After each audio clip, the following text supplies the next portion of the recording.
In this video, we're going to introduce, or I hope reintroduce, the idea of a vector space. So I hope you've encountered this idea before in a linear algebra course, but here we're going to give a slightly different take on it. So in linear algebra, typically you worked with vector spaces over either the reals or the complex numbers. So vector spaces were over either R, that's the most common place to start, or C. Sometimes you do some work over the complex field. But in this course, we are going to talk about the idea of a vector space. So in this course, vector spaces can be over any field. And when I say over, what I mean is any field can serve as our field of scalars for the vector space. So here's a definition.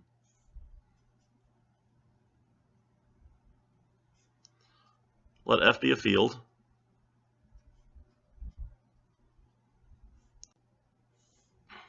a vector space over F.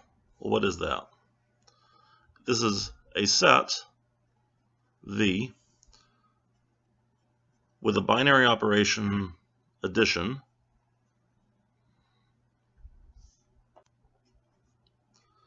and an operation, which I'm not calling a binary operation because it's not really a binary operation, but it's an operation of scalar multiplication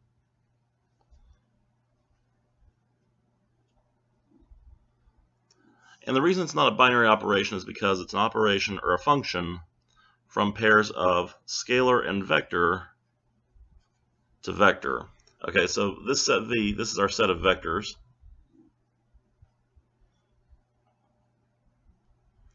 And I'm putting vectors in quotation marks because sometimes, as you know, the objects in that set may not be recognizable as vectors. Anyway, so we have a binary operation of addition and an operation of scalar multiplication, which takes a pair of field element, or scalar, and a vector to another vector. And these must satisfy the following properties.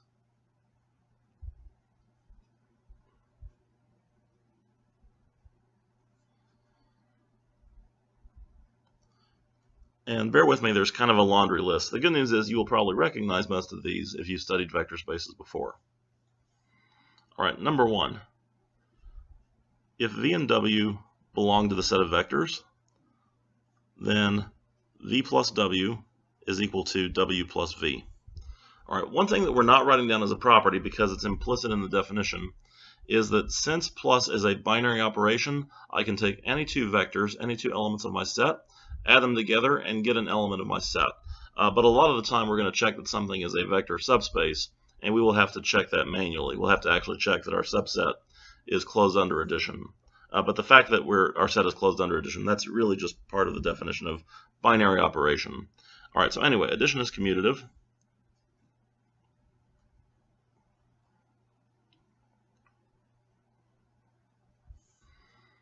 All right, number two.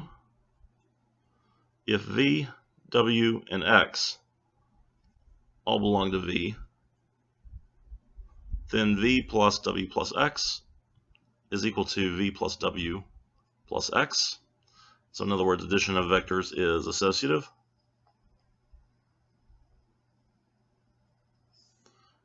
Number three, there exists something called 0 in our set of vectors such that for all V in our vector space, V plus 0 equals 0 plus V equals V. So in other words, there's an additive identity among the vectors.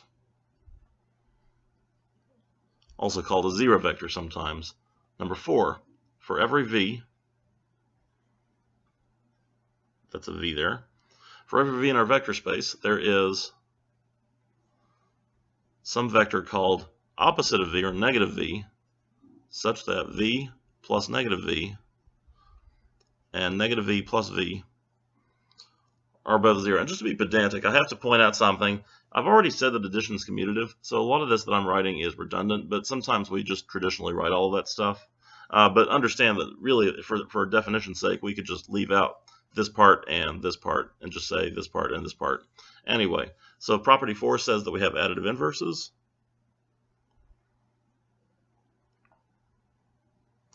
And those are the properties of addition. You may find those familiar. These all are reminiscent of properties of an abelian group.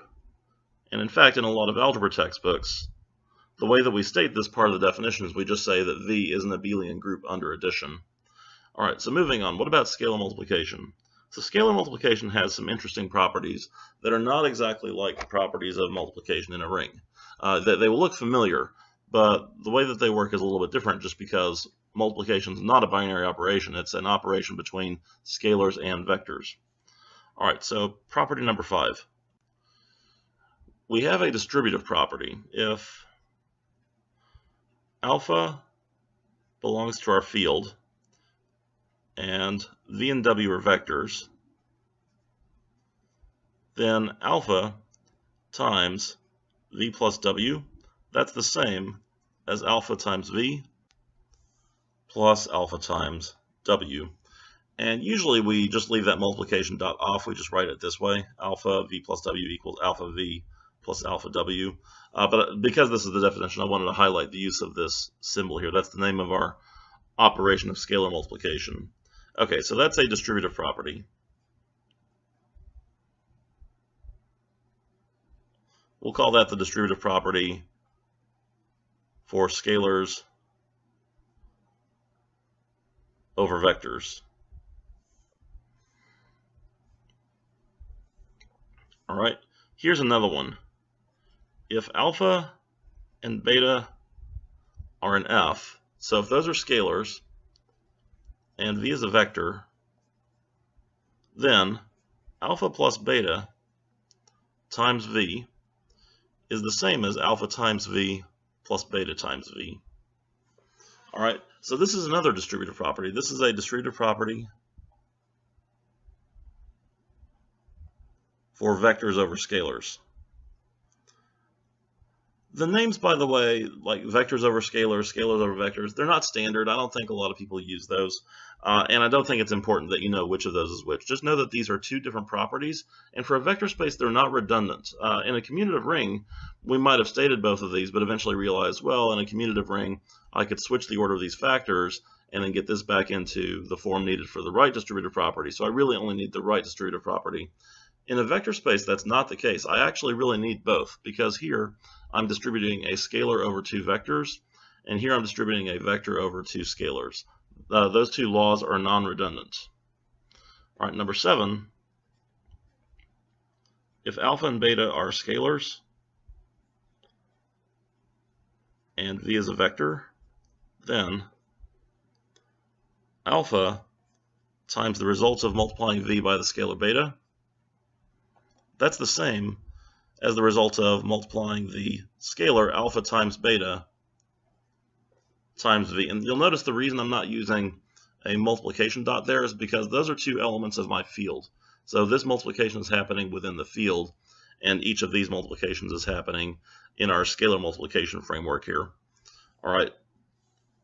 So I call that sort of like an associative property, but I'm putting associative in big quotation marks here, because it's not really an associative property, because I'm not multiplying three objects from the same algebraic structure. I'm multiplying a vector by a scalar and then multiplying that by another scalar. But it does kind of look like an associative property. And finally, if V is a vector, then 1 times V is equal to V. I'll just put a little multiplication dot there, but usually we leave that off. Okay, so what does that mean? Because we are working with a field, that field has to have a unity. It must have a multiplicative identity. So what we're saying here is multiplying that identity times any vector gives me back the vector. So in other words, multiplication by the scalar 1 behaves just as we think it should. And that's pretty much it. That's the entire definition of a vector space. Boom, there we go. All right, so that's a vector space over a field F. So now we can talk about some interesting examples. Here's one that you may have seen before. So example 1. the complex field, this is a vector space over the field of real numbers. Now, why is that the case? Well, my complex field consists of all numbers of the form a plus bi, where a and b are real. So if I go through and verify these properties, first of all, I know that the set of complex numbers is an abelian group under addition. I don't think I need to re-verify that. After all, we've said that C is a field. So by saying it's a field, we're also saying it's a ring. Therefore, under addition, it's an abelian group. Okay, so nothing that exciting there. But then, okay, what are all of these properties saying? Well, what these properties are saying is, for example, if I multiply a real number by a sum of two complex numbers, then that multiplication distributes. And I know that's true. I mean, if for no other reason than because that real number is also a complex number, and I know that complex numbers have the distributive property. So if I just think of that as being potentially a complex number, then that multiplication is known to distribute because C is a ring. Same with this one. Here I have two real numbers, a sum of two real numbers being multiplied by a complex number. So again, this property is inherited from the ring structure of C. Okay, what about this property? Well, again, V could be a complex number, A and B can be any real numbers. So again, really this is just the associative property of multiplication for the complex numbers as a ring. And finally, I know that 1 is a complex number, and I know that multiplying 1 by any complex number gives me the same complex number. So you may wonder, if anything, okay, sure, it's a vector space, no problem, but why is that fact interesting? And the answer to that question we're going to develop in a later video. But the part that makes this really interesting is thinking about dimension, which I hope is also a concept that you've encountered in a linear algebra course. So dimension, as always, is the size of a basis for C over R. So in this case, the complex numbers are made of, well, every complex number is a real number plus a real coefficient times I. So a basis for C over R would be 1, that's a set bracket there, 1 and I. Every complex number can be obtained as a real linear combination of 1 and I. So A times 1 plus B times I. So that means that the dimension of C over R is 2. And it's going to turn out that thinking about dimensions of different fields over other fields is very rewarding when we think about how fields are embedded inside of one another. So that brings me to example 2. And this is really the payoff of this introduction. So if H is an extension field